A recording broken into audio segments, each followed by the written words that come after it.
So we're live on Facebook. I feel like doing a Davina McCall entry then. Please do not swear. So good evening, everybody. I am joined today by a panel of experts that are going to be answering any questions on all things in terms of protection. So whether that is insurance, whether that's personal, commercial, whether that is estate planning, whether that's investments, all things to do with protection and finance and insurances.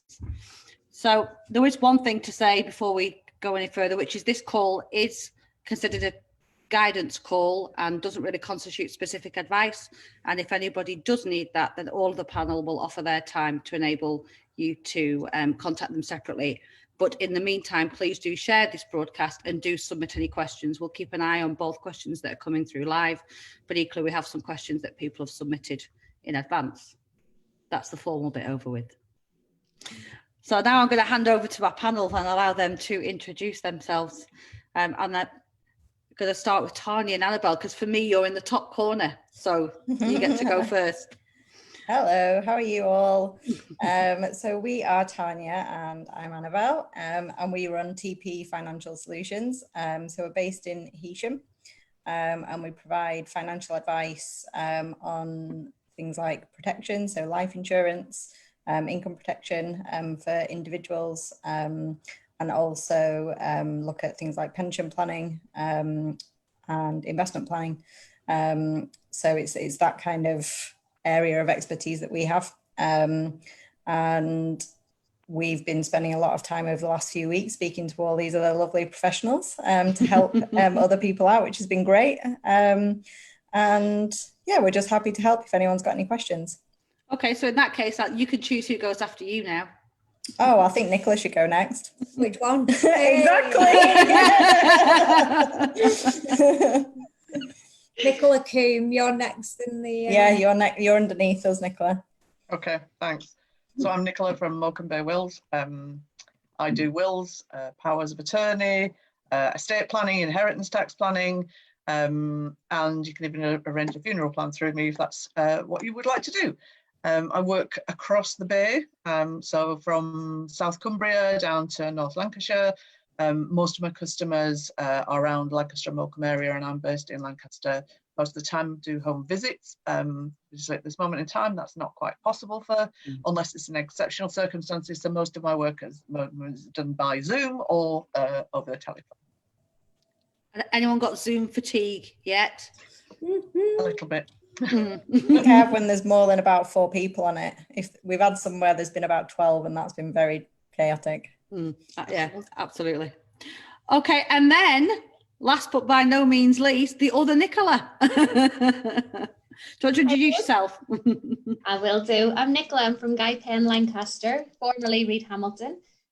We specialise in general consumer and commercial insurance. And again, like Nicola, it's straight across the bay. There's no lines really that we reach too far to. We're more than happy to come and see you. Community broker, genuine concern for the community. So give us a shout if you need anything. Super. I suppose now as well with the current circumstances, location becomes less of an issue in terms of being able to do and help people. So I know we are all locally based, and I know that we do have a local presence, but I suppose anybody watching this from wherever that may be is able to approach for help and support, I would imagine. Yeah, I think that's been one of the positive things really from this whole situation, is that I think people have, and us ourselves have become more comfortable using things like this, and it's become more normal. Before it would have been absolutely face to face, nothing else. And actually we're all learning and becoming a bit more comfortable. So it has sort of broadened our, ability to help all sorts of different people from different locations, because, it's more accessible. Yeah, absolutely. Okay, so we've got questions. They've got quite a lot actually, so we probably will get straight into them if that's okay. There is a list. So I'm going to start.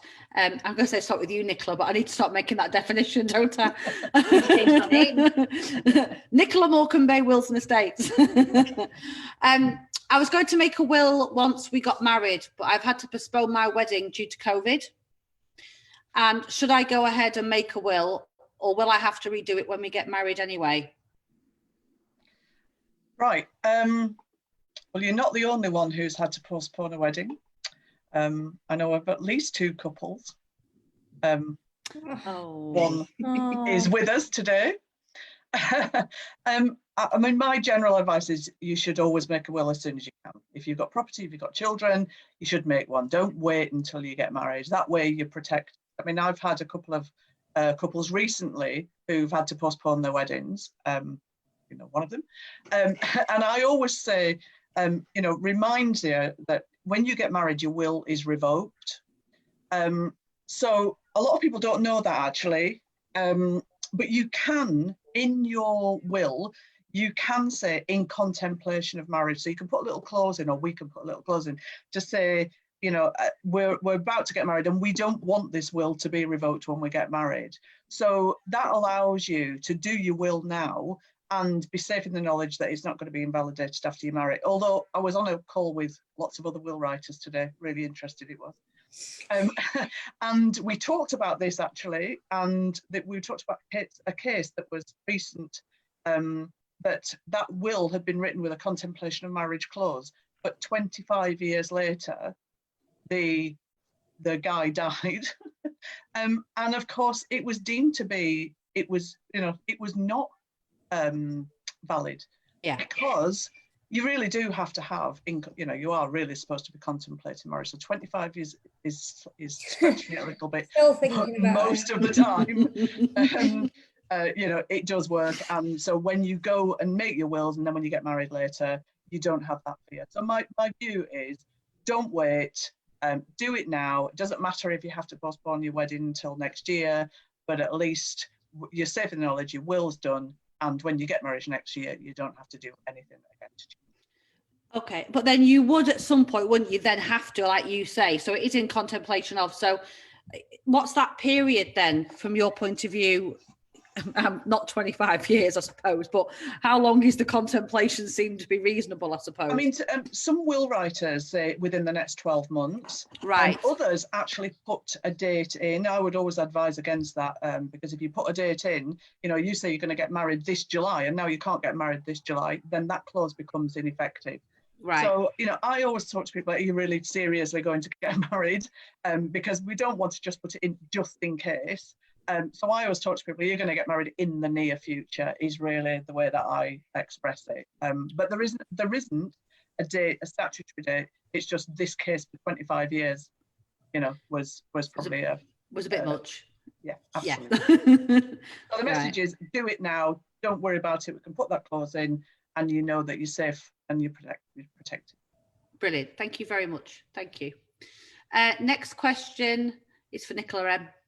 I'm thinking of setting up a business when this is all over. I'm presuming that's COVID, but don't know what insurance I would need. So how would they go about getting the right coverage? Because there is different terminology and people do get that terminology mixed up, don't they, as well, I suppose? Well, first of all, brilliant that anyone's thinking of setting up a new business right now. I think it's a prime time, to be honest, to think about what you're fancying doing after. In terms of the insurance that you would need, the only legal things that you need to have, as most people know, there's motor, but the only legal thing in terms of a business insurance would be your employer's liability. So that really is highly important. If you have any employees at all working for the company, you're going to need some employer's liability in there. Bear in mind as well, if you set up a limited company, it's a separate entity to yourself. So if there's more than just you in that company, you're classed as an employee as well. Aside from that, I think the base of any insurance policy should be public liability. Even though it isn't a legal requirement that you hold it, you still have a legal liability to members of the public. I've said the word liability a lot here. You are still liable in case, you know, if you injure someone, if you cause any loss or damage to their property, that legally in a court of law will always fall back on you. You would have to pay those costs. So really, you want to protect yourself from that at the base. Everything else really comes down to what your trade's going to be, what sort of assets you're going to have. The best thing I would advise doing is giving us a call. We'll chat it through. We'll either do a Zoom call, like you say, unless everybody's fed up with Zoom, or when this is all over, we will, you know, we'll get together for a coffee or a glass of wine or whatever. I don't know. But I'd talk it through with someone who would be able to see the best thing about my job really is the new business side of things. We get people that are so excited and they get to tell us about the things that they want to do and the ideas that they've got. And, you know, we get a real feel for what they do at the very base, at the very beginning. So, you know, while they're excited about talking about it, while it isn't just a, you know, yearly renewal, it's really nice to get in at that point to really talk to somebody and make a real relationship with them. So I would advise talking to a professional, talking to a broker. We know the sorts of things, the gaps in cover that you may find with certain trades. So really I'd advise a proper face-to-face, if we can, meeting. Yeah. Okay, super. Thank you very much. I'm going to try and do these in rotation. So next one is coming to both Annabel and Tarnia, if that's okay. Yeah. How do I know how my pension... Oh, okay. So how do I know how my pension's been invested and how it is performing? Okay. Wide one. Yeah, so whether it's a company pension, I'm presuming that's or an investment fund from another financial advisor. Yeah. I think a big thing that seems to crop up a lot, and we have lots of different clients that we deal with this for, is people who have, you know, hopped between jobs. You know, it's unusual nowadays to come across somebody who's done the same job from when they were 18 to when they retire. I bet there's almost none. Whereas, you know, years ago that was quite common.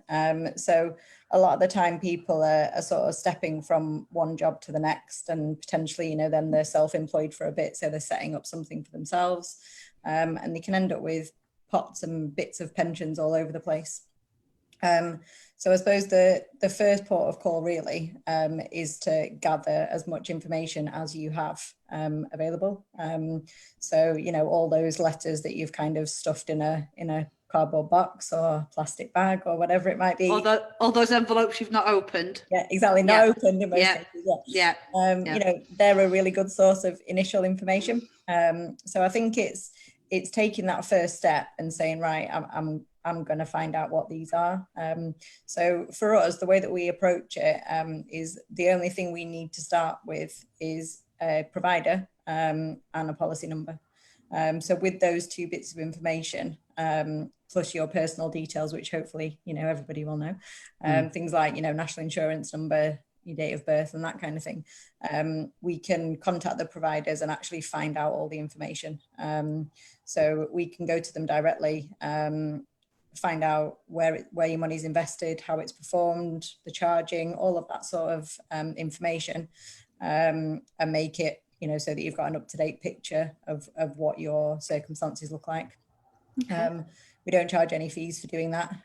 We do it as our sort of research. We feel like we've got to provide that level of service in order to show that there's something that we can provide value to with our advice. So there's literally nothing to lose for people. It's just, you know, going to that box or that cupboard or whatever it is, getting out a few and hunting it down. Yeah. And, you know, as soon as you've got that bit of paper, send it to us and we will do the rest.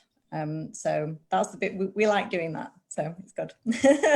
Yeah. The detectives when it comes to finding pensions of I think they're mad now, but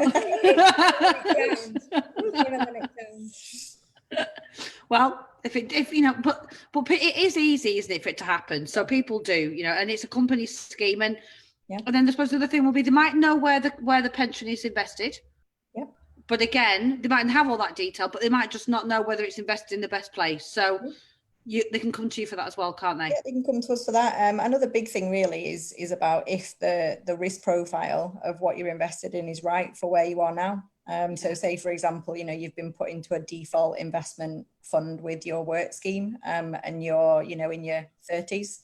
You might actually, because you've got at least 25 years, probably more, until you actually get to even minimum pension age, you might want to take, you know, a bit of more risk, in which case, you know, it's matching that up.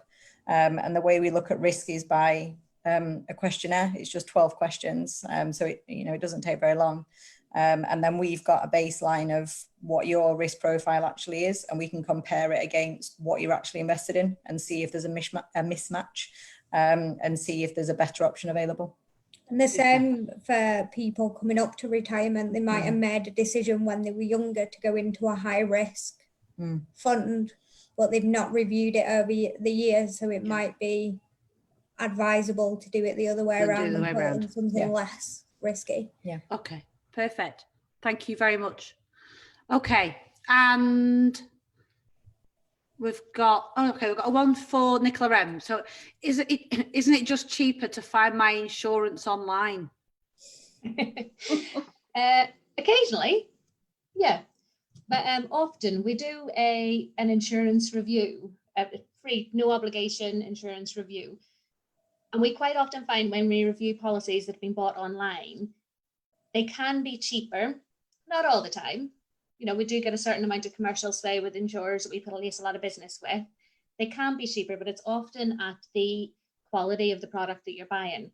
You might find that your sums insured are completely inadequate, or you know that your trade isn't actually named correctly. We had one once where we had a fellow that was down as a shop, but actually manufactured pet food. So he was paying for a premium for a shop, which is not at all what he was. And if he had have come to a claim, he would have come into some real diffs there. He wasn't on the right policy at all. So we do often find that they can be a bit basic and a bit generalized. And realistically, the majority of businesses that I've come across, they aren't basic businesses. There's something, you know, especially in Lancaster, Morecambe, Heysham, all the surrounding areas, people put a real sort of feeling into their businesses, so that they aren't just the standard quite often. So yeah, I would definitely advise, if you do have an online policy and you want an insurance review, again, just get in contact, and it's completely free. It's no obligation. You just have to put up with talking to me for a little bit.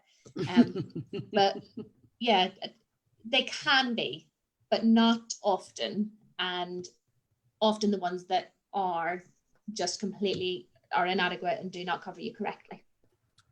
Thank you very much. Okay,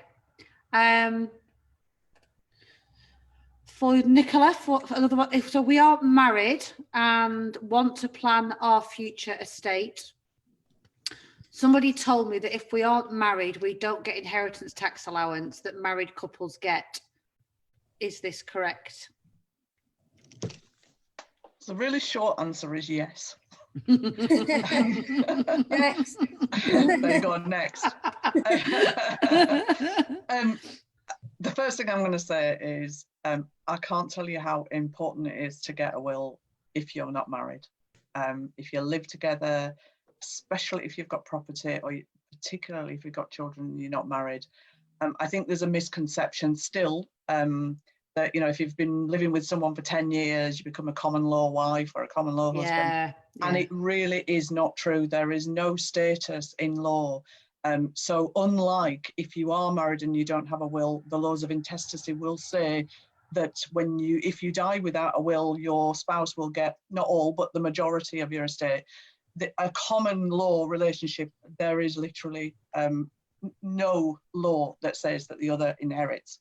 So regardless of what your inheritance tax situation is, make a will. I think, you know, most people, when I talk about wills with people, I always talk about inheritance tax. And most people in this area say, oh, it won't affect me. And, you know, in the local area, for many people, that's true.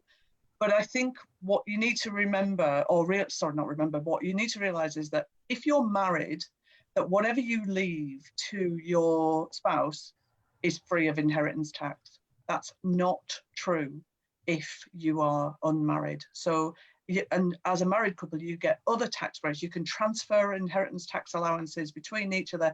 And in effect, if you're leaving property to your children, a married couple will get £1 million worth of inheritance tax allowance before they have to start paying any inheritance tax. For unmarried people, you know, each individual person will only get 325,000. Now that still sounds like a lot, but you start to edit. You know, I had a couple recently, and they'd had an inheritance tax bill potentially for one of them of over £100,000, because you start to pay inheritance tax at 40% on anything over 325. You know, this person owned a property, but the children weren't there, so they weren't going to get these extra allowances. You know, by the time we actually talked it through, we talked through the different options. One of them was get married. And the other option was use trusts, you know, to move money into trusts and avoid inheritance tax. And actually, you know, they would have been able to avoid that tax bill altogether. So yes, there are more advantages for those couples that are married, but it's not a lost cause. You can actually do things with your wills, with trusts, you know, in order to avoid inheritance tax that you might be subject to if you were not married. So, you know, it's talk about it, really.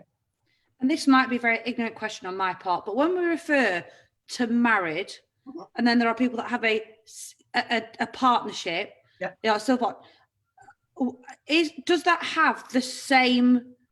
Is that recognised in the same sense? Yeah, when I talk about marriage in reference to wills, it means marriage in a marriage or in a civil partnership. Partnership, right? Okay. But it has to have that legal status of either or. If you just have a partnership where you're just, you know, together, you might own your house together, you know, you might have children together. You know, the reality is you don't have those same benefits as you do if you were married from a tax perspective. So. Okay. So if we don't want to get married, we just have to make sure we come and see you beforehand. Absolutely, yeah. And I have actually had a couple who I was advising, and they realised that, you know, after 20 years of living together, they suddenly realised, you know, this would be much more beneficial if they went and got married, and they did get married. You know, I was, you know, should I go and buy my hat? Am I going to get an invite, etc., etc.? But they did actually go and get married because they realised just how advantageous it is to be married, and there was nothing stopping them other than we've just never got round to it. Wow. Right. So there really is a benefit. Yeah, absolutely. Okay, thank you very much. Tarnia and Annabel, how often should I be reviewing my income protection? In fact, actually, this is protection on whether it's your mortgage cover, whether it's, I think, income protection to be able to pay a mortgage. So how often is the right period if somebody is taken out some cover at some point, hasn't looked at it since? I think at least once a year. If we set up insurance for anybody, we always diarise it for a yearly review. The reason being, things change so quickly. So people change job, they remortgage, they have children. And the insurance policy, I think people set them up and then think, I'm set now, I'm set for life. But, you know, as I say, circumstances can change so quickly. Even if you know, things like being promoted, you've suddenly got a change in your circumstance. Things like new children, you need to think about cover for those. And definitely one that we find quite a lot is people get mortgage cover when they first buy a home, but then don't increase it as they buy bigger houses throughout the lifetime. Right. So say they bought the first house for £100,000, they've got that cover, but then as the family grows, they buy a more expensive house, and suddenly you see quite a big shortfall in the amount that they've got in payout terms. So we'd say at least once a year, and that's something we do quite regularly, much like the pension information. It's just getting policy details over to us. We can have a look at what you've got. We'll have a chat about all of your personal circumstances. And then we kind of work it on a cost basis versus what you need. So obviously you can insure everything, and it can run into, you know, quite large sums of money each month. But what we try and do is balance that with monthly available expenditure for insurances. So you might not be able to cover every single thing that you need, but we can cover as much as you need for the money that you can afford each month. So yeah, the short answer, Ruth, is once a year. So, but then again, you'll have situations like, I mean, historically you would get your mortgage cover, wouldn't you, with the bank? Yeah. And actually that doesn't have to be the case, does it? And you don't, if you have got it with them, you don't have to stay with them either, do you? No, I think it's definitely worth reviewing. I think particularly over the last few years, Nicola M's probably experienced this as well, that the insurance companies, there's been a bit of a shift in that they don't just want to seem to just provide the base level of cover anymore. There's sort of, additional benefits that you don't even pay for that are included. They're sort of moving with modern life, where they realize that people actually need, yes, life cover and critical illness cover is really important. But there's all sorts of life events that happen, separate from those eventualities, where actually they can provide some support for people. And on some of the older policies, those benefits might not necessarily be available. So it's always worth reviewing it, just because you might actually be able to get better cover for, not much difference in premium, if any. The other thing with this stuff, buying it through the bank, is I've had a couple of clients in the past who've gone on reviewable premiums rather than guaranteed premiums. So they've been paying £60-70 a month for essentially £40,000 mortgage protection. And people, we all do it. We all have, tens of direct debits coming out of our bank each month. And a lot of people just don't realise that creeps up and up and up. And actually, if they reviewed it and didn't just stick with the same provider because it's always gone out of the bank on that day, you can save money effectively. So that's something else. If you just want to chat through, see if what you're paying is reasonable, again, entirely free, just have a chat with us. We'll happily have a look and advise on that basis. Okay, thank you very much. Okay, Nicola C. I want to leave my business to my wife. Very generous person. I want to leave my business to my wife, but she may not want to run it and may choose to sell it instead. How do I write that into my will?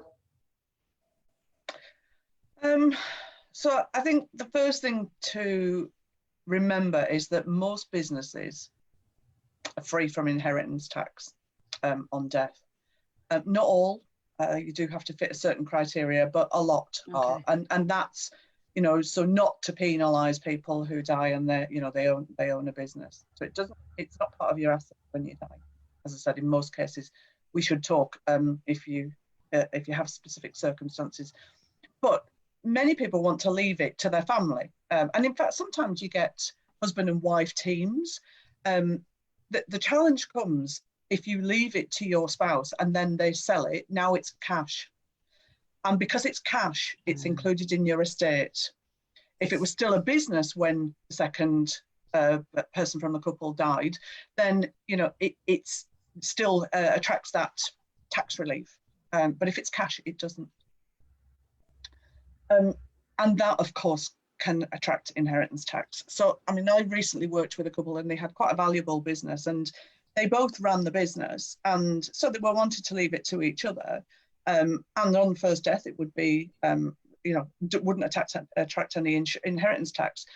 The challenge was that they didn't, certainly the wife was sort of, I'm not sure whether I would want to carry on after my husband's died. And I might want to sell it. So what we did was we included what's called a business property relief trust. And what that does is it puts, instead of giving it directly to the wife, it puts the business into trust with the wife as a beneficiary. And what that means is that the wife doesn't actually own it. She owns the right to all of the income, etc., etc. But if it gets sold, it's the trust that's selling it, and the trust has its own inheritance tax allowance. So basically, if it gets sold, if she does choose to sell it, then it doesn't become cash. It doesn't become part of her estate because the cash just goes to the estate, to the trust, and then she can just draw cash from that trust.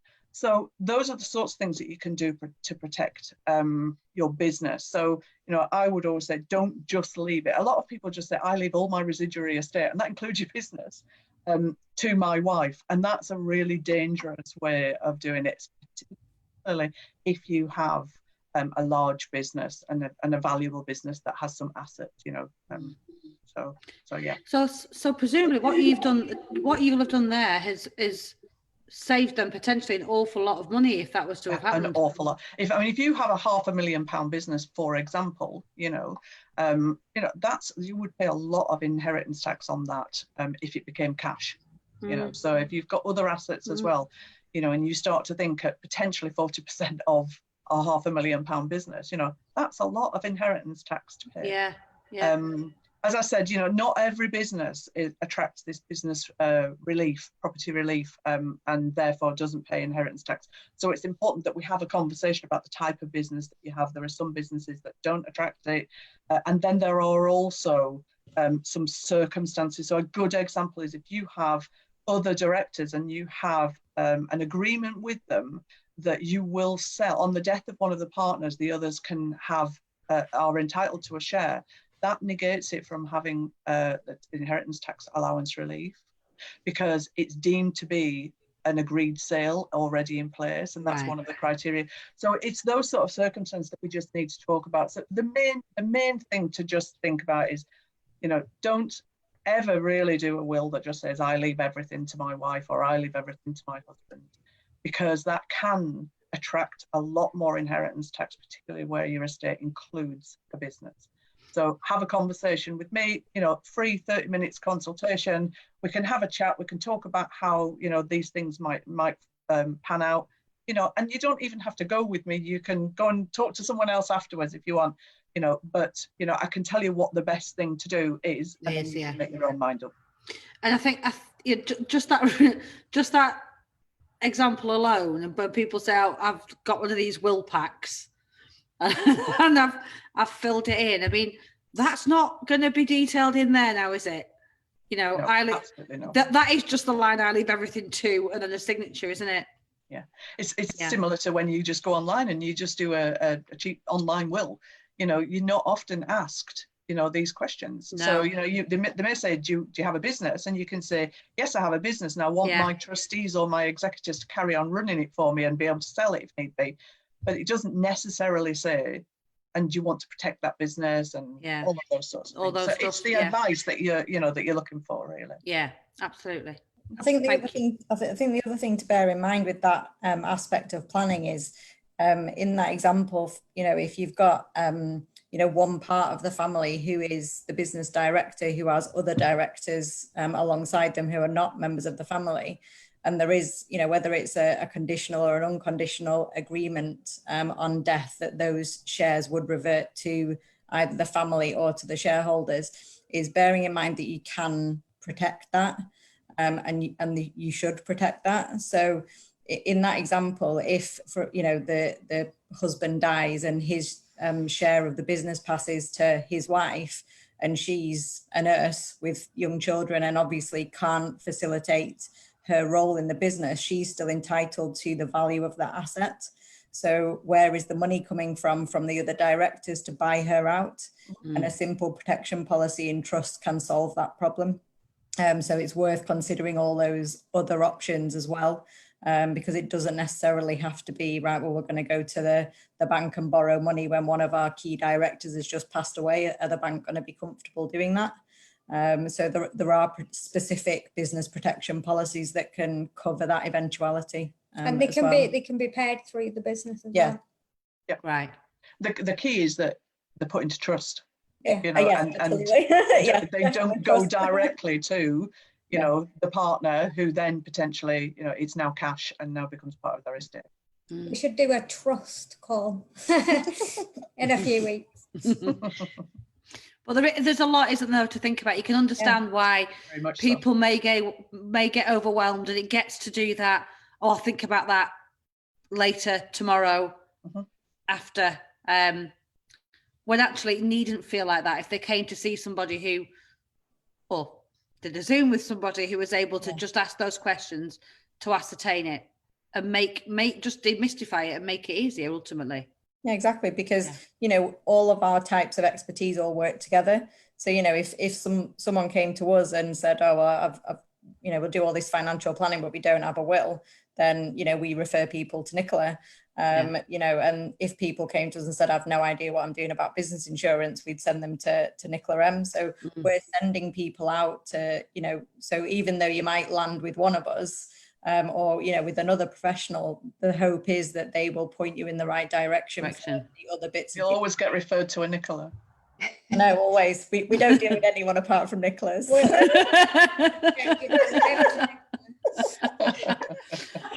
There's loads of people now changing the names, Nicola. Okay, thank you. Okay. So to Nicola, I need to make a claim on my policy, but I don't know what to do. Where should I get advice to if I've sorted my own policy? So someone's gone on, they've done that online thing, and then they need to claim. What's the best way? Well, for a start, it is very daunting. We have a really bad reputation as an industry that we are on the lookout to not pay for things when we have to pay for things. That is not true at all. Our whole industry is built around paying claims. So don't feel daunted by it. Even though the process, it is quite a formal process. You'd need to get your evidence and that together. You know, it depends on the type of claim that you have. For example, in a motor claim, always take pictures. Any sort of damage, take pictures. Just fill your phone, go mad. The more evidence that you've got, obviously, the more you can just send in. The insurance companies, they have handlers. They'll deal with that sort of thing. If you need a pep talk, come to your local broker or just talk it out, because we can talk you through the next steps, what you should really be thinking about. If you're not wanting to come to us, again, we're talking about referrals. We can refer you on to some claims management companies that we've worked very well with. Like you were saying, it was, you know, we are quite good in this area at referring to other professionals when we ourselves aren't suitable for the role. So, you know, so long as we get a solution together, that's the important thing. Online policies, they can be a little bit harder because you don't have a set person that you can just phone. You know, you don't have that 24-hour claim service. You don't have the ability to just call somebody and have somebody at your door in an hour, maybe longer, to be honest, if it's a Friday or a Saturday. You know, just give us some time to get there. But yeah, definitely chat it through. It's a daunting process, but it's a pretty sort of straightforward black and white thing. They aren't trying to catch you out. All they need is the bits and pieces, the little tick boxes. You know, if it's something about a loss of income, they need your accounts to prove that you've lost this income. But those little intricacies of a claim, I'd definitely say for advice, go to a broker, or you know, if you want a pep talk first, come to a broker. One called Nicola's best. It's interesting though, isn't it? Because I mean, that's the difference, isn't it? If you've gone through a broker and you have to make a claim, the first person you ring is the broker. Oh yeah, to help you through it. Yeah. Whereas if you 24-hour line for that, which goes straight at weekends. My colleagues Mark and Eve take it in turns to take the phone and get the calls through. And again, it is one of those. If you do have an issue, and we have had a lot of issues with the likes of floods and the like in this area before, and even if we can't get to you, we've had colleagues of mine on their bikes just trying to get. That's the thing, isn't it? If you think about doing an online policy that might be a couple of quid a month less expensive, you're not going to get that though, are you? That's just gold, isn't it? You know, absolute worst time. You've got somebody there that you can ring and say, oh my God, this has happened. Can you help? And they'll turn up a rowboat at 3 They don't, but water pistol. That's kind of the point though, isn't it? That, you know, if you are using somebody local who's in your community, then they understand that, if there's a flood, it's going to be absolute chaos and you know how to get about. That's so important. It is. And I think it's things like if you are working with someone local, as you've just said, and you ring up and say, right, I've been flooded, you know, that they're not busy getting you to prove. Yeah, exactly. To prove it, are they? They're also they're also stood in their wellies answering the phone at the same time, knowing exactly what's going on. Yeah, absolutely. You know, or we get Nicola on a little push bike. That's worth claiming just to watch that as she pedals up the side. I'd actually be going on my daughters, to be honest. The meerkats don't do that, do they? No. I'd love to see them. But that's the important thing to remember, isn't it? That it's all these extra things. It's that human touch of, you know, and for a lot of people, and I think that's been highlighted so much during the last 7 weeks, that's the thing that people are missing. It's that that interaction with a human being. And that's the thing that you get by using, you know, people and actually speaking to them, rather than just thinking it's an easy option to, you know, do it online. Well, I suppose the minute that what you want to say doesn't fit in the drop down box, that's the difference. Yeah, exactly. Between somebody dealing with anybody else on this call or going on an online form, isn't it? That's the difference. You know, not quite apart from the fact that if I have to fill a form in, I have to scroll up or a long way down to find my date of birth. That's very disconcerting. It saves loads of time I was writing it down.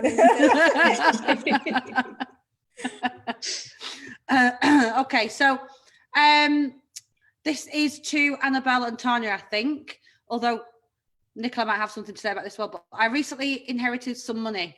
We're hoping it was free of any inheritance tax when it was inherited. I'm not sure that I want to risk it in any kind of investment. I don't know much about investments. How do I know whether an investment is the right thing to do with the savings, or do I just leave them in the bank? Okay. I think, you know, it is a daunting experience, isn't it? You know, notwithstanding the fact that if you've received an inheritance, there's been some sort of bereavement, which is obviously, you know, has a massive effect on, you know, your thought processes and how you actually are able to make decisions. So I think, you know, probably most importantly in these points in time where you're in a vulnerable position, is speaking to somebody that you can trust. So, you know, it might not be the person that, you know, your neighbour recommends, or it might not be the person that, you know, your brothers use, but if you can speak to somebody who you really trust and get a recommendation, and just talk it through. It's our job as advisors to explain things from the bottom up. There are no stupid questions. There are no assumptions about how much people know about things. You know, anyone that we speak to, we start from, right, this is how it works. Do you understand what this term means? Do you understand what this term means? From the most basic things, so that the clients can get to a point where they're totally comfortable with how things are actually operating. And only once we've covered that baseline can we actually say, you know, this is how we're going to assess what your circumstances are now. This is what it looks like. This is what you want to achieve. Talk about things like risk, because cash in the bank is not free of risk. You know, interest rates are less than 1% in most cases.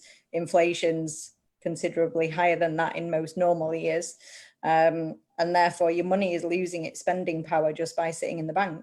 And if it's over 85,000 per person per establishment, then you're not covered if that bank or building society was to go bust, like happened, you know, sort of 12 years ago. So it's all those sorts of things. It's shining a light on what the risk actually means to you. And is the risk more that it would sit in cash in the bank and essentially lose its spending power? Or is that, you know, are you prepared to sort of disregard that slight worry about investment and use something that matches your attitude to risk? Because it's not about cash or 100% in stocks and shares. There's a massive spectrum in between that we can use to suit what you want to do. Okay, and then the question would be, I think people think investments are huge amounts of money, and actually it could be a lot of money to one person and different to somebody else, couldn't it? So absolutely. It's all based on making what you've got the work the best for you. So if that's £50 a month that you want to put into, you know, a junior ISA for your kids so that they've got some money when they go to uni, if it's, you know, £300 a month because you've just paid off your mortgage and you've got more disposable income and you don't just want to spend it in TK Maxx when we can go back there, you know, Speaking from experience. Yes. You know, it's whatever it means to you. You know, £10,000 to some people is a fortune. And £10,000 to some people is what they earn in a month. So, you know, again, there's no assumptions. It's, you know, what do you want to do for your circumstances in your family? And where do you feel comfortable? And we'll help you to make those decisions. It's not us saying this is what you must do. It's us saying these are your options, which one feels best for you. So slightly apart from that question, somebody does want to start to make some form of an investment. They could do that on a monthly basis. You don't have to turn up with an amount of money and say, I've got this to invest. No, they can do No. you can do either or a combination of both. Okay. So, you know, particularly for some business owners, if they're talking about, you know, removing money from the business through pensions, they might want to do, you know, a nominal amount they know is affordable from cash flow on a monthly basis. And when it comes to the end of the trading year, if they've had a really good year, they can top it up. So they can do both, or either. It doesn't matter. It's totally flexible, and it's just to suit what works best for the individual person. I think that's the theme of everything we've been talking about, you know, insurance for your business, insurance for us, your wills. No two people we speak to are the same. No. And it's finding that solution that's exactly right for you. And I think the only way you can do that is by having a conversation and being asked the right questions to then find the right answers. We often get people who come in with a fixed sense of, you know, my dad's told me I must invest it in an ISA because that's the most sensible thing to do. And then they go away and it's like, well, actually it's better in a pension because I don't actually need this money now. And until you ask those questions and get those answers, you don't know. No. Okay. Thank you. Can I just make one point just about inheritances? If you've recently had an inheritance, it may affect your inheritance tax allowance. So I always say to people, you know, when we're having a conversation, you may not your estate might not be relevant for inheritance tax at the moment, but if you do get an inheritance, make sure that we review it, because you might now tip over the limit. That limit. Particularly if you're unmarried, particularly if you're single, you know, those limits can quite easily be reached. Even in this area, they can be reached. And I had a couple actually who had an inheritance from a parent, and they'd never had a will. And that pure fact of getting, you know, a few tens of thousands of pounds made them think, we need to protect this. So they actually came and made a will. So, you know, think about inheritances as well, you know, as you should be reviewing, not just where you're going to invest, but also, you know, do you now need to do something about your will? Do you need to change it? Do you need to do a new one? Okay, thank you. So Nicola, there's a couple for you here that are, so well, that's the other really. I want to leave everything to my husband and then to my children. It's simple. Can I just write up, probably touched on this, but can I write my own will or do it online? Yes, you can. A lot of people think it's easy to make their own will because they think it's simple. And I get so many calls that just say it's really simple. You know, I just want to leave it to each other and then down to the kids. And I start with a couple of examples that are, you know, have happened to me recently. So, you know, the first one is that, you know, lots and lots of DIY wills are invalid. And that's partly because they're often not signed properly. So, you know, there are hundreds of thousands of them that happen, you know, that they're just, people think, oh, it's okay, and I'll just sign them. And they haven't signed them correctly. The Wills Act, I won't stipulate it, but the Wills Act of 1837, Section 9. I only say that because I keep talking about it all the time. It's exactly how you should sign a will, and many, many people get it wrong. So that's the first thing to be aware of. I mean, I spoke to a couple who'd purchased a couple's will kit from a well-known high street store. The lady she'd been advised that it was sufficient for both of them. So, you know, that would do for her and her husband, and it would be advisable to leave a copy with whoever they decided with their executors, which happened to be their daughters. She filled in both forms. She filled in exactly the same information on both forms, and she gave one to her executors. And when she came to me to talk about something, I said, show me your existing will. And she said, oh, well, I've got this one, and then my daughter's got a copy. And when I looked, it was for her, and there was no will for her husband. Because what she'd done was she'd filled in the same thing twice.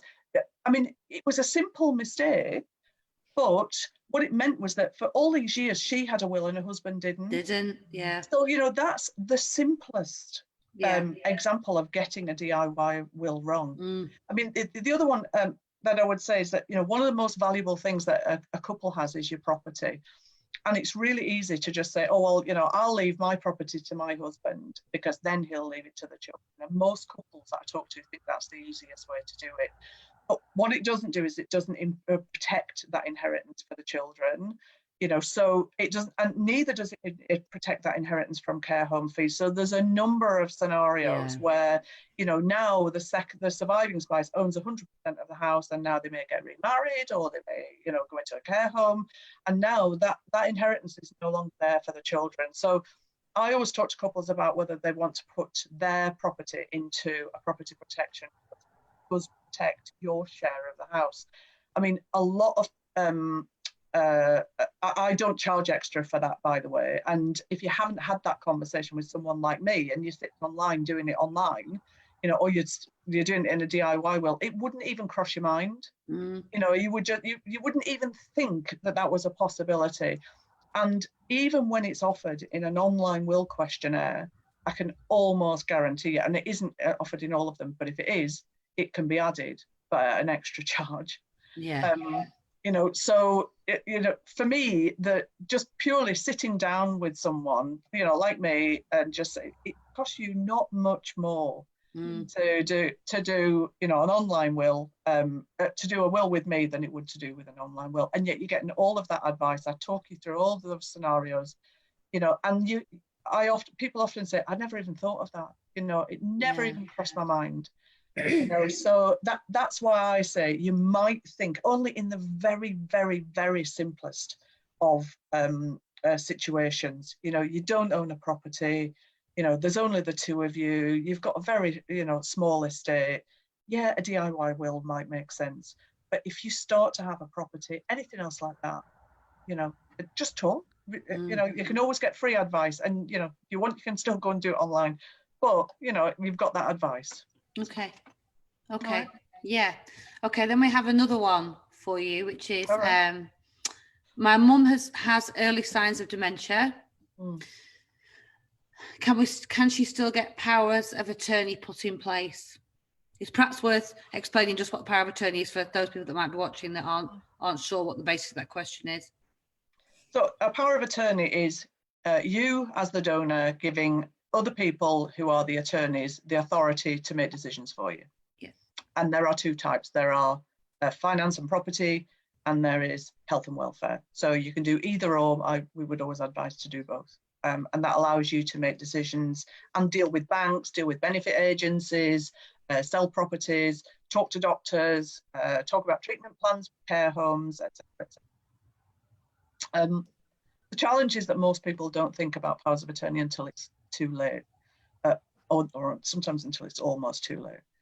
Because once you've lost mental capacity, and that's the capacity to make a decision, to understand the decisions you're making and the impact of those decisions, once you've lost mental capacity, you can't make a power of attorney, because you have to donate those powers to your attorney. So you have to know what you're doing to and do it, what it means. So if you're early in a disease like Alzheimer's, for example, you're often still able to do that, because quite often you're just more forgetful than you were. You might get a little bit confused, but you still have capacity to make those decisions. So when you make a power of attorney, you need a certificate provider, and that person is someone that can confirm that you've got capacity. Now, I'm a trained, and I'm able to do a simple assessment. And we get trained to understand whether somebody has capacity, and therefore I can act as the certificate provider. Okay, right. But if I felt that I was unsure, then I could recommend a GP, or there are certified assessors that can provide formal confirmation of capacity. So it's not always too late. I would say, my advice is, do it early.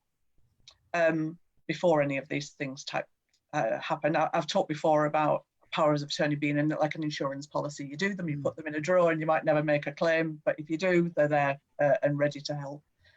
So do them early. If you have any form of types of dementia, and you're probably going to be able to, need some help in the future, start the process as soon as you can.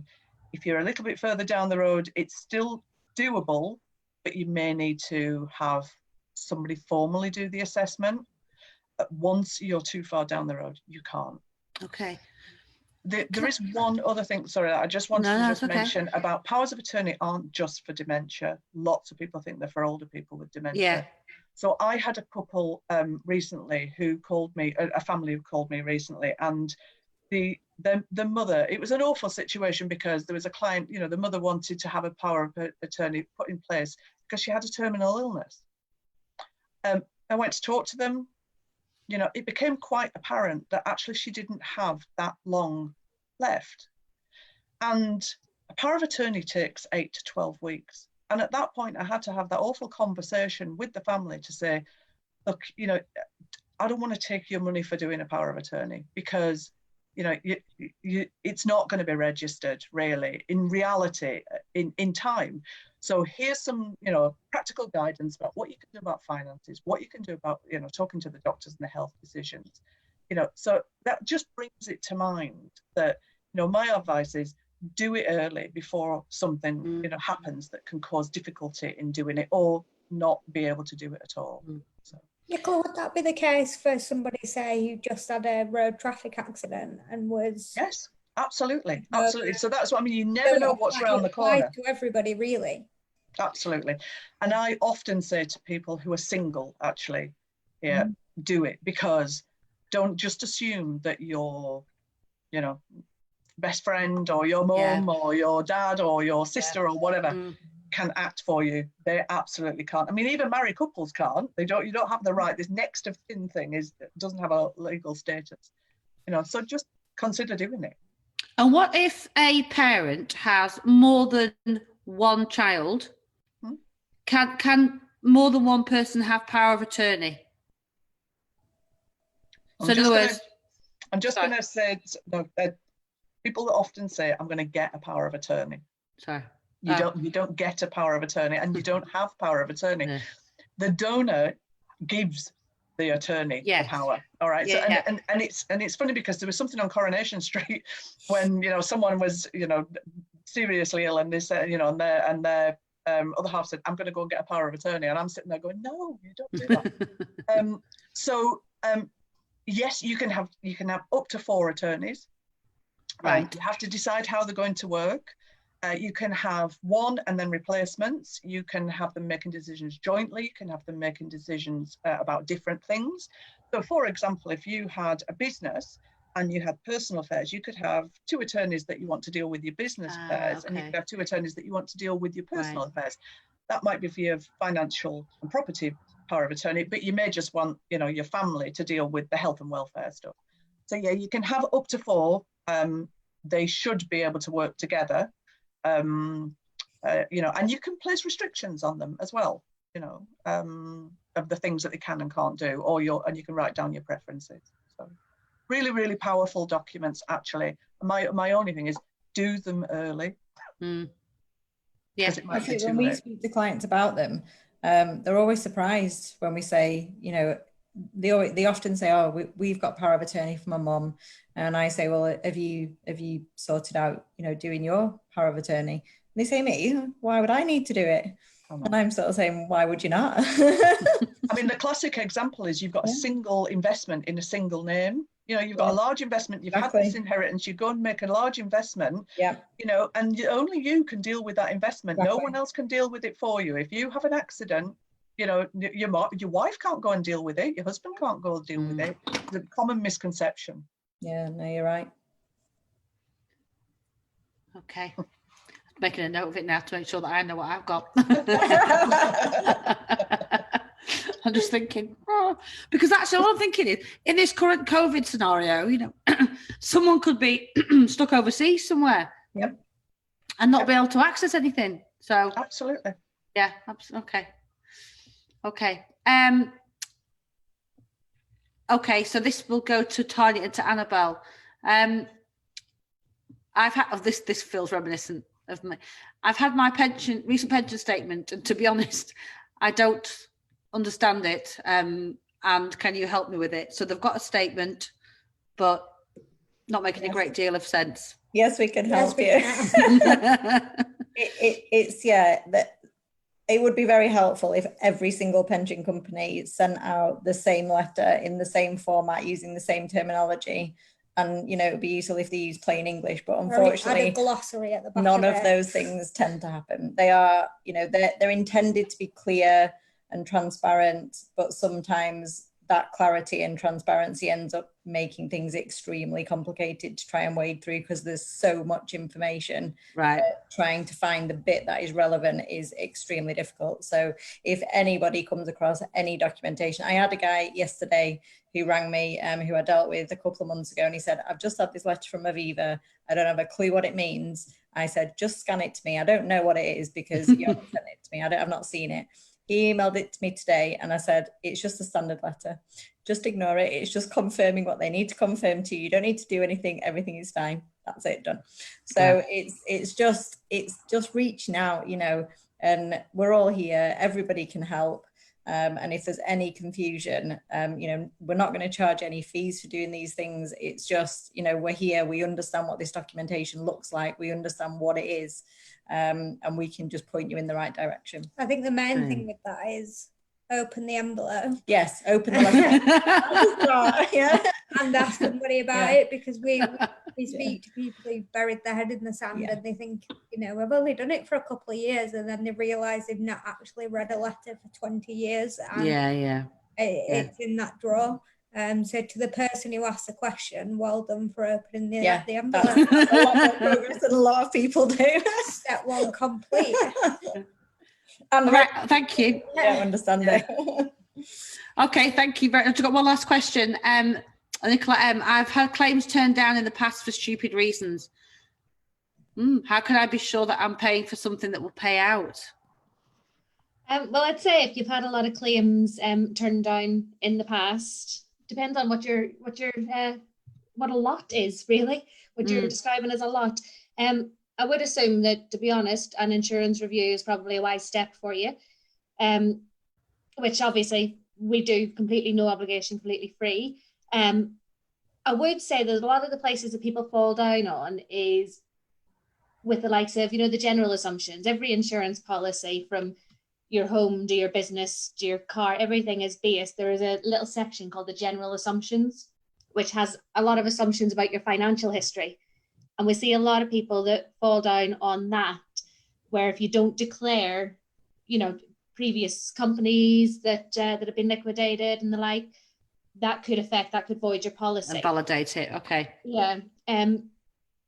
Nobody judges on these things. You know, we have a lot of clients who perhaps had businesses in the 80s even who hit through recession, and, you know, their suppliers maybe stopped supplying and they had trouble there. There's no judgment with these things. We do just need to declare the things, the bits and pieces that go in line with that, to make sure that your policy actually fits around you. So I would assume that maybe a proper look, the best thing I could just say is just to go through things with a fine-tooth comb, and to go to a professional like myself, you know, and, you know, with the likes of my will, I went to Nicola Combe. She's talked to me and my fiance through it with a lot of the description she was given tonight. Actually, I had a little giggle to myself with the thought of the power of attorney. And I think your description to me was, what would you prefer? Who would you prefer having the say on what happens with your life, your fiance or your mother? And I thought, oof. And the same with life policies.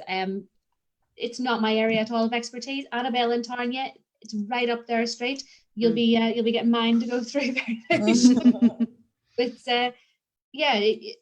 I'd definitely say if you've had struggles in the past, there's something that's gone wrong there for you. I'd definitely advise getting a professional. It's not going to cost you anything. We'll have a look over it. We'll make sure that your trade's right, that you've got adequate sums insured, that you're actually covered for the things that you think you're covered for. Quite often, and I do the same. You know, I quite often take out some sort of add-on agreement to my washing machine or something daft like that. I never read it. It goes in the drawer, like you say, unopened. It's pretty much straight in the drawer. Things that people don't think about at the time, but really should be paying more attention to. It's I'd say that there's definitely a wee fine-tooth comb needed there. Okay. So as we bring it to a close, I've just got one final question for everybody. So in the midst of COVID right now and how it feels and the uncertainty of it, have there been changes to the type of questions that you're being asked, the type of inquiries, and really to put people's minds at rest that some worries are genuine regardless. It's a case of, it may have made people address things, look at things differently. So, in the current situation, how has that manifested itself for you in terms of whether or not that resonates with people that might be watching, things that have become important now? I think exactly like you say, Ruth, I think it's given some people definitely like a wake-up call that these things just aren't worth messing about with. Especially when you've got so many people out there who will speak to you for free and have those professional qualifications and are experts in those specific fields. It's not worth getting it wrong if you can just spend half an hour speaking to somebody who's going to give you a very straightforward answer.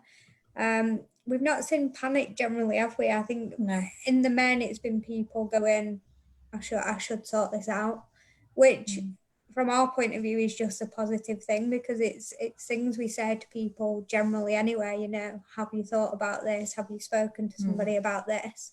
But I think in many ways people are more receptive at the minute because they understand, and we don't know what could happen. We've been hit with this global pandemic that we didn't know that would happen. And it makes people kind of not rest on the laurels, like, anything could happen at any given time.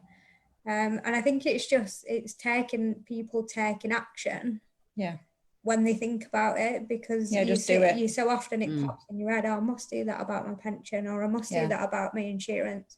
Just do it. Take that first step, even if it's opening the letter and sending an email to somebody to say, I need help with this, I don't know what it is. Just take that first step, because then it'll be into a task system and it'll be somebody else's problem. And isn't that what we all want it for? Pass it off to somebody else. But I think the other massive thing for me personally through this whole situation has been the absolutely overwhelming level of support and expertise from Lancaster, Morecambe, Heysham. It's just so many people have stepped forward and said, we'll help you, we'll offer our time, we'll offer our service. Our neighbours, came and sung to our daughter when it was her birthday because she couldn't have her friends around, and all those sorts of things I'm just kind of clinging on to as this, these things we probably would never have come across, or we might have done in, other extreme circumstances. But I think the knowledge and expertise that our local area has, and the type of personalities that are running those businesses, has just been totally overwhelming to work with all these people who, we've known some of them before, but like, Nicola, and we'd not met you before. And it's getting to know all these people and knowing that we've all got the same shared view, that we've got this knowledge between us. Just come and ask for it. Yeah, absolutely. Absolutely. You don't have to go to Manchester or a call centre or whatever. We're here in your community. Yeah, absolutely. It's a really good point. Nicola C. I was going to go, Nicola, what about you? And then just realised there'd be silence. Sorry. One of you is going to have to change. Just call us like Bert and Ernie or something. There needs to be something. That's fine. Sorry, Nicola C. What, from your point of view, is there anything that's different? Any kind of final words for you that you want people to have just to know from your point of view, really?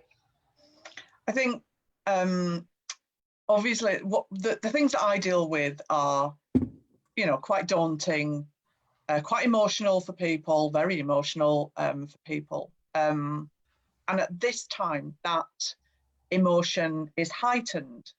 And for some people, that sort of, oh my goodness, this whole thing has made me realize I need to do something. For other people, it's like, oh, I couldn't even think about it at the moment.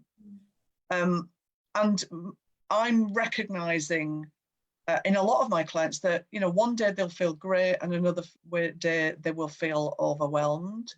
So I'm getting inquiries, and then people will ask for some information, and then they'll see the information, they'll say, oh no, I can't deal with that at the moment. And then I've got other people who are saying, I just need to get it sorted. For me, the key thing is not to push anyone. Yeah. and to just say, you need to do it in your own time, you know, and that's okay. However you're feeling today, that's okay. Because, you know, you might not want to do it today, and tomorrow you might feel even worse, and the day after, that might be okay. And, you know, I'll be here to help you when you want that help. And if that's going to be a month down the line, if it's going to be 2 months down the line, that's absolutely fine. You can pause if you want to, you know, so you can do it as quickly, or, you know, take as many small baby steps to you feeling comfortable about doing it. So I think I've seen a surge of people saying, I want to do it, and then going, oh my goodness, no, that's too much. I'm going to back off. And my message is just, that's okay, because we're all up one day, down the next, we're all over the place. And as something as emotional as doing your will and thinking about, you know, the things that none of us want to think about, you know, can be quite overbearing for people. So the key message is, you know, I'm still going to be here after all of the COVID stuff is over. And if you want to wait until then, that's fine. And if you want to do it now, then that's equally fine. Super. Thank you very much. Nicola, anything from you in terms of parting shot or changes? Or I think I think the other ladies have covered quite well. I think at the moment everything is so emotionally charged. My industry is a complete and utter mixed bag at the moment.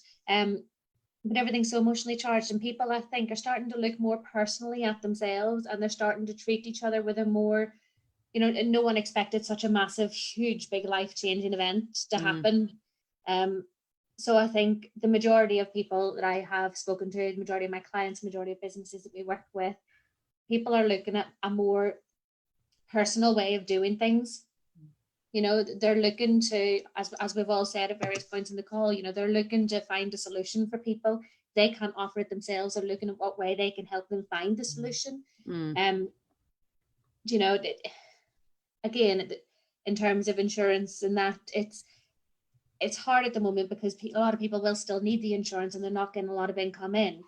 And there's only so much that we can do about that when the insurers need the money to pay for the policy. However, we have been working with a lot of people and trying to work out the best way that we can make sure that they can retain as much cover as they need at a premium and at a sort of payment plan that'll be able to sort of stretch it out as much as it can. You know, we're trying our hardest to work with people to make sure that their businesses, their homes, their cars are all still protected from everything else that can happen. You know, this is one thing. Obviously, we're all still, as we've seen the fires on the marsh and that last week. There's so many things that could just happen. So, yeah, I think that my sort of parting words would be to continue to protect yourself, both in terms of, you know, your financial, but be kind to yourself as well. You know, we're only people at the end of the day. We're, like Nicola was saying, we're up, we're down, we're sideways. God only knows where we are at the start of the day compared to the end. But yeah, just take everything with a personal touch. And yeah. Thank you very much. And on that note, I think, you know, you've all probably mentioned it, but it's worth just summarising that all this expertise is in the local community. You're all available in that local community. So as a quick roundup, the best way to contact everybody, I've put on the introduction to this, and all of everyone's details are on there. People can, of course, message the page, or they can email you all, and presumably, whether that's a phone call, whether it's an email, or whether it's a Facebook message, you're happy to take it that way. Yeah, however people are comfortable. Okay. Yeah.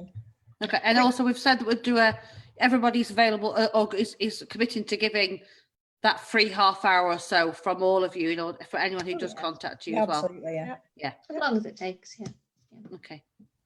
Okay, well, on that, I'll let everybody go, and you can either catch up on Coronation Street. I wouldn't have had you down for a Coronation Street view with Nicola. I don't know why. Yeah, I'm surprised. I don't know why. Oh, I don't know what I would have had you down for, but maybe not Coronation Street. EastEnders. I'm a good northerner. Come on, I'm going to have to watch Coronation Street, not EastEnders. Right, well, thank you very much for your time and your expertise. It is a pleasure as always. Thanks, Ruth. Thank you. Thank you. Thank you. Thanks for hosting, Ruth. Bye. Thank you. Bye. Bye. Bye-bye. Bye.